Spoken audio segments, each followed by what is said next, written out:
رسول اللہ صلی اللہ علیہ وآلہ وسلم کے حقوق کیا ہیں؟ مخلوق کے حقوق میں نبی اکرم صلی اللہ علیہ وسلم کا حق سب سے اہم ہے۔ اللہ تعالیٰ نے فرمایا، بلا شبہ ہم نے آپ کو گواہی دینے والا اور بشارت دینے والا اور ڈرانے والا بنا کر بھیجا ہے تاکہ لوگوں تم اللہ اور اس کے رسول پر ایمان لاؤ اور دل و جان سے رسول کی مدد کرو اور اس کی تعظیم و تقریر کرو۔ اسی طرح حدیث میں ہے، رسول اللہ صلی اللہ علیہ وسلم نے فرمایا، تم میں سے کوئی شخص اس وقت تک ایماندار نہیں ہو سکتا جبکہ میں اسے اس کی اولاد، والدین اور تمام لوگوں سے زیادہ محبوب نہ ہو جاؤں۔ اسی طرح نبی کریم صلی اللہ علیہ وسلم کے حقوق یہ ہیں کہ آپ صلی اللہ علیہ وسلم کی عزت افزائی، آپ صلی اللہ علیہ وسلم کا احترام اور آپ صلی اللہ علیہ وسلم کی تعظیم کی جائے۔ تعظیم ایسی ہونی چاہیے جس میں مبالغہ نہ ہو اور نہ تقصیر ہو۔ آپ صلی اللہ علیہ وسلم کی عزت افزائی اور تعظیم تقاضا کرتی ہے کہ آپ صلی اللہ علیہ وسلم کی مکمل اطاعت کی جائے، جس طرح آپ صلی اللہ علیہ وسلم کے صحابہ کرام رضی اللہ عنہم کرتے تھے۔ اس اطاعت کا ایک نمونہ پیش خدمت ہے۔ قریش نے جب عروہ بن مسعود ثقفی کو صلح حدیبیہ کے وقت نبی کریم صلی اللہ علیہ وسلم سے صلح کی بات چیت کرنے بھیجا تو واپس جا کر اس نے کہا، میں شام، ایران، شام، روم اور شام حبشہ کے دربار میں بھی گیا ہوں، مگر میں نے کسی بادشاہ کے ساتھیوں کو اس کی ایسی تعظیم کرتے نہیں دیکھا جیسے محمد صلی اللہ علیہ وسلم کے صحاب اس کی تعظیم کرتے ہیں۔ سبحان اللہ۔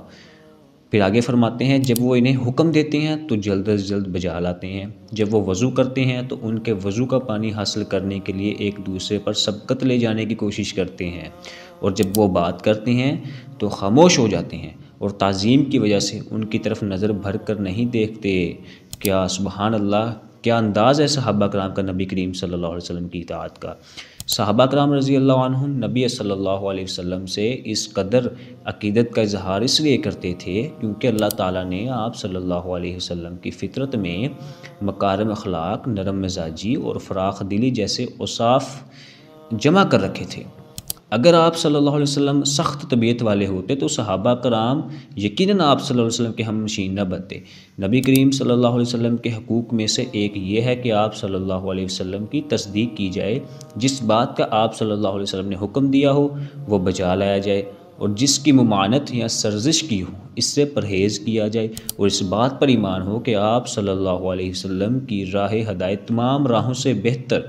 آپ صلی اللہ علیہ وسلم کی شریعت سب شریعتوں سے اکمل ہے، آپ صلی اللہ علیہ وسلم کی شریعت پر کسی بھی قانون کو مقدم نہ کیا جائے، خواہ اس کا ماخذ کچھ بھی ہو۔ اسی طرح اللہ تعالیٰ قرآن پاک میں ارشاد فرماتے ہیں،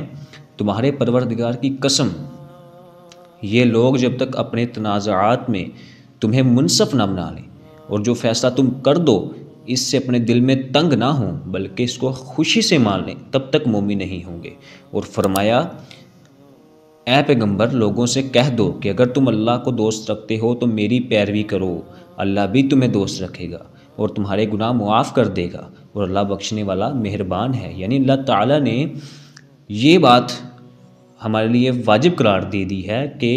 اگر تو تم اللہ تعالیٰ کو دوست رکھتے ہو تو نبی کریم صلی اللہ علیہ وسلم کی پیروی کرو۔ یعنی اللہ تعالیٰ کی دوستی کے لیے، اللہ تعالیٰ سے محبت کرنے کے لیے پہلی شرط نبی کریم صلی اللہ علیہ وسلم کی اتباع ہے۔ نبی کریم صلی اللہ علیہ وسلم کے حقوق میں سے ایک یہ ہے کہ آپ صلی اللہ علیہ وسلم کی شریعت اور ہدایت کا ہر حال میں دفاع کیا جائے۔